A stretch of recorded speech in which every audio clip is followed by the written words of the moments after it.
আমি আসলে কোন রাজনৈতিক নেতা যেহেতু নই, আমি বক্তব্যেও খুব পারদর্শী নই। তারপর আমি যে কথাটা বলার জন্য এখানে দাঁড়িয়েছি সেটা হলো যে এটা আমার স্কুল।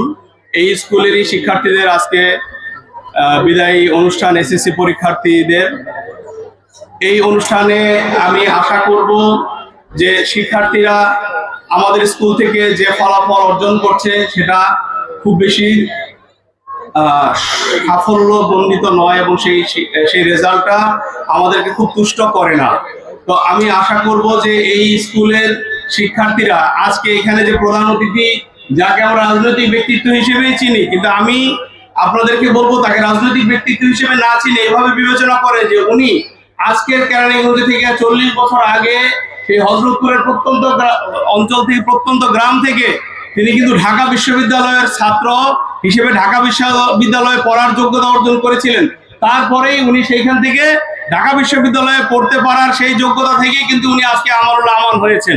সো আপনাদেরকে সেইটা খেয়াল করতে হবে যে উনি সেই হযরতপুরের প্রত্যন্ত গ্রাম থেকে যদি ঢাকা বিশ্ববিদ্যালয়ে নিজের অবস্থান তৈরি করতে পারেন, একজন ছাত্র হিসেবে নিজেকে প্রতিষ্ঠিত করতে পারেন, তাহলে আপনারাও এই কেরানীগঞ্জের প্রত্যেকটা গ্রাম থেকে, প্রত্যেকটা অঞ্চল থেকে সেইভাবে যদি পড়াশোনা করেন, তাহলে প্রত্যেকটা ছাত্রই একটা কৃতি সন্তানে পরিণত হতে পারবেন। সেটাই হবে আপনাদের লক্ষ্য, সেটাই হবে আপনাদের পড়াশোনার এইম। আমি বলবো যে আমাদের স্কুলের যে ফলাফল, আমি গত বছরের ফলাফলটা আমাদের প্রধান শিক্ষকের কাছ থেকে জাস্ট সংক্ষিপ্তভাবে জানলাম, সেটা মোটেই সন্তোষজনক নয়। আমি আশা করব এবছর 113 জন ছাত্র যারা পরীক্ষা দিবেন, 113 জনের মধ্যে 113 জনে যেন পাশ করেন এবং 113 জনের মধ্যে আমি 50% অন্তত A+ হয়, সেই রকম ফলাফল আশা করব আপনাদের কাছ থেকে। এবং আমার অভিভাবকদের প্রতি অনুরোধ থাকবে যে আমাদের সন্তানদেরকে আমরা সেভাবে গড়ে তুলবো।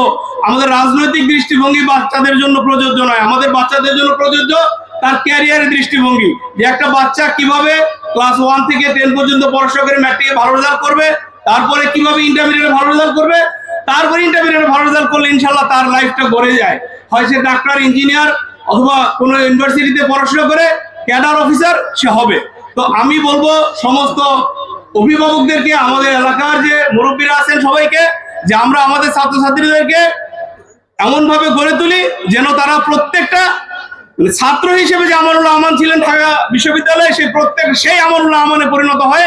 প্রত্যেকটা ছাত্র যেন আমাদের একটা ডাক্তার, ইঞ্জিনিয়ার পদবীধারী একটা ক্যারিয়ারিস্ট হয়, সেইভাবে আপনারা আপনাদের বাচ্চাদেরকে গড়ে তুলবেন।